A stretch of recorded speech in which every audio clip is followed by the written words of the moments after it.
Michael was only able to avoid his relatives for about a month before. At the end of January, his sister LaToya created enough familiar chaos to make it necessary that he resurfaced. Michael was now 30. He had spent the last 20 years concerned with the public's perception of him and his family. Ever since the day in 1969 when Barry Gordy and Diana Ross taught him to lie about his age, Michael had understood the importance of public relations. He had always helped to present an image of solitary where the Jackson family was concerned. When embarking on the victory tour with his brothers when he really did not want to do so, now LaToya threatened to shatter the family's carefully constructed image of wholesomeness by stripping for Playboy. The Playboy layout was the culmination of a chain of events that had all but destroyed LaToya's relationship with her family. She had been unhappy because the albums she had thus far recorded were all poor sellers. I want platinum albums, she complained. However, Joseph realized that LaToya had limited vocal ability and stage presence. There wasn't much he could do with her.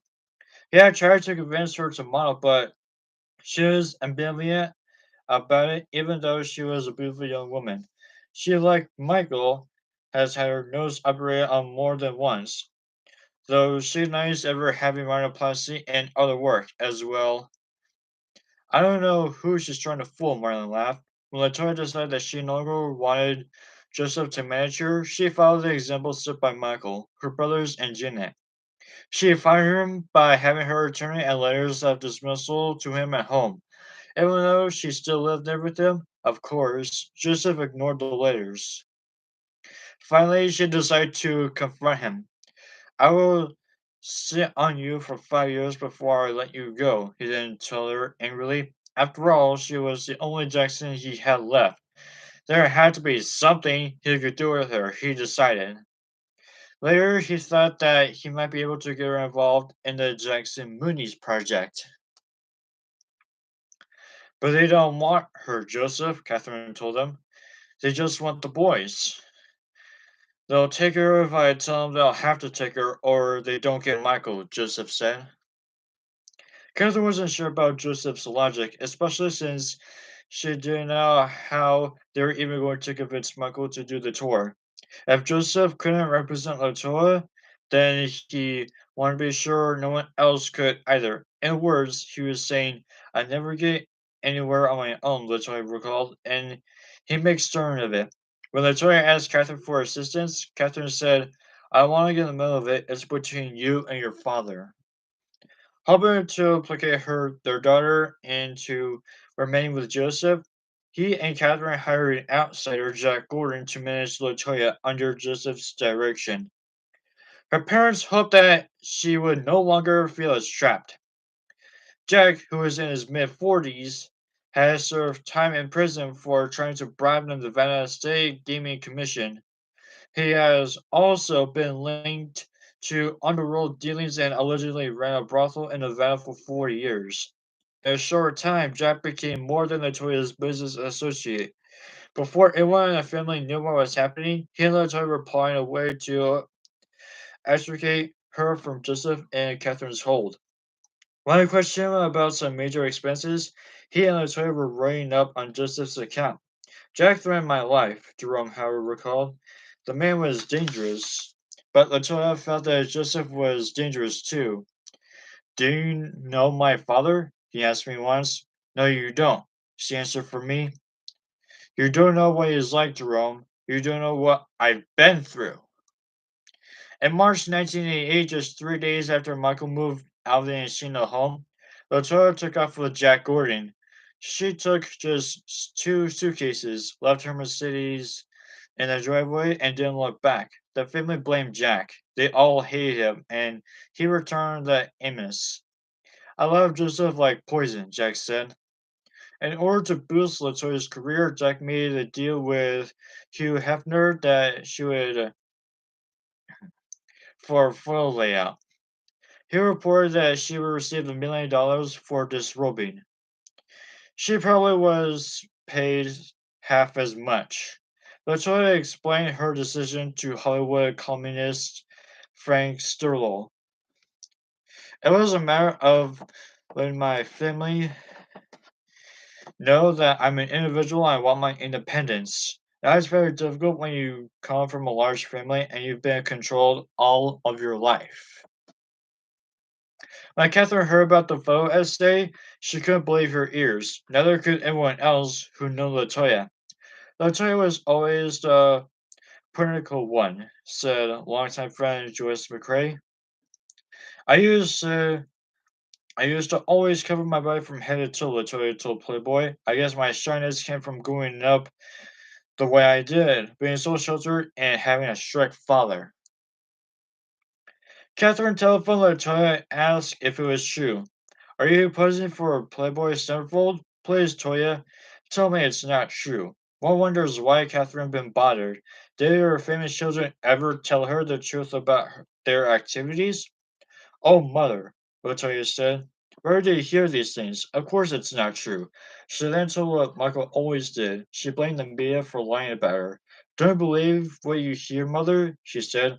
You should know better.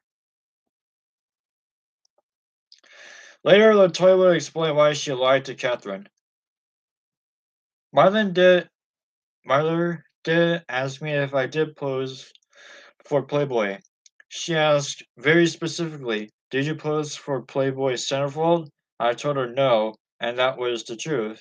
I did pose for Playboy, but not for the Centerfold. It was for elsewhere in the magazine.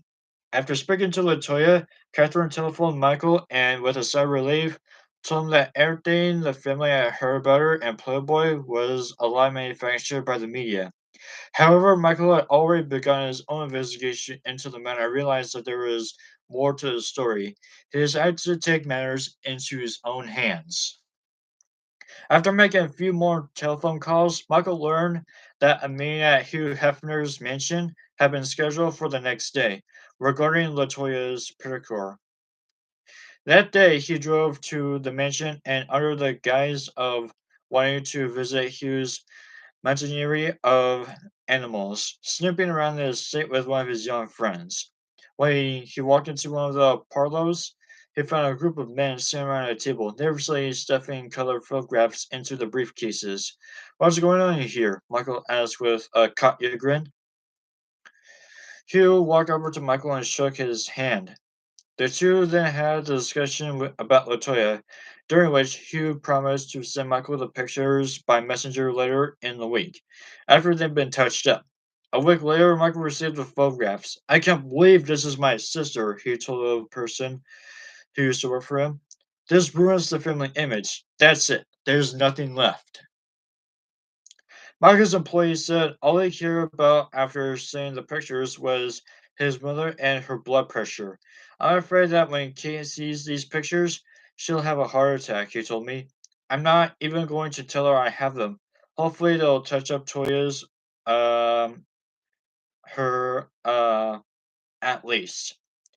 I mean, do they have to see her? Michael hoping that the photographs he received did not represent the actual layout. Perhaps all of them have not been utilized yet. Perhaps LaToya had been camouflaged in some way. He telephoned LaToya. She says he told her she thought the photos were lovely, which doesn't seem likely. When he asked if she had an advance of the final layout, she confessed that she did have it. Would he send it to him? No, she said. A month later, the layout was published. Michael's worst fears about the spread of 11 photos were released.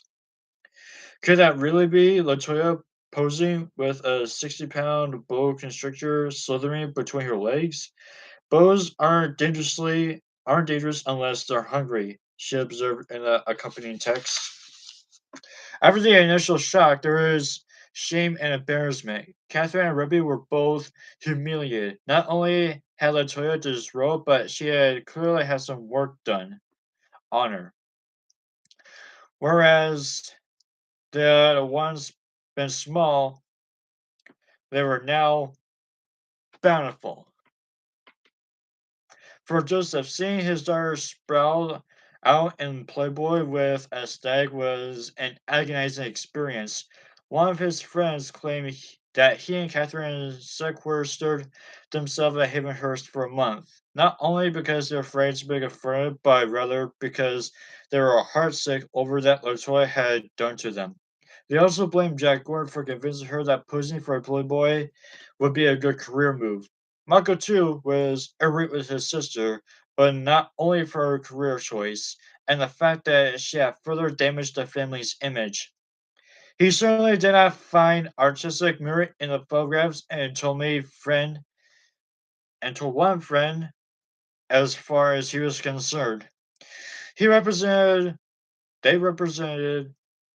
However, Michael was more angry with LaToya because she publicly claimed that he had approved of the pictures and was glad she had taken them. When he started hearing LaToya say on television that he was the only one in the family who approved, he went nuts, said Stephen Harris, a former associate. He called his mother and they had a long, painful conversation about it. How can I talk to her about anything if she twists what I say for her own purposes? He asked. Catherine and Michael decided it was best that Michael never spoke to LaToya. He changed his number and didn't give it to her. Of course, she couldn't get it from anyone else in the family. No one would dare give it to her once Michael made it known that he didn't want her to have. It was a shame. They have been so close. You know what? He told his attorney John Branca. I can't control her. Just as they, presumably his family, can control me, so good for her, I guess. She did what she had to do and she didn't care about any of us, did she? When I do that kind of thing, they all come down to me hard. So, good for her if she can take it. Good for her. Michael then instructed the rest of his staff over to never bring up the subject of LaToya's Playboy layout in his presence. I don't want to hear one more word about my sister, he concluded. I just want to forget the whole thing ever happened.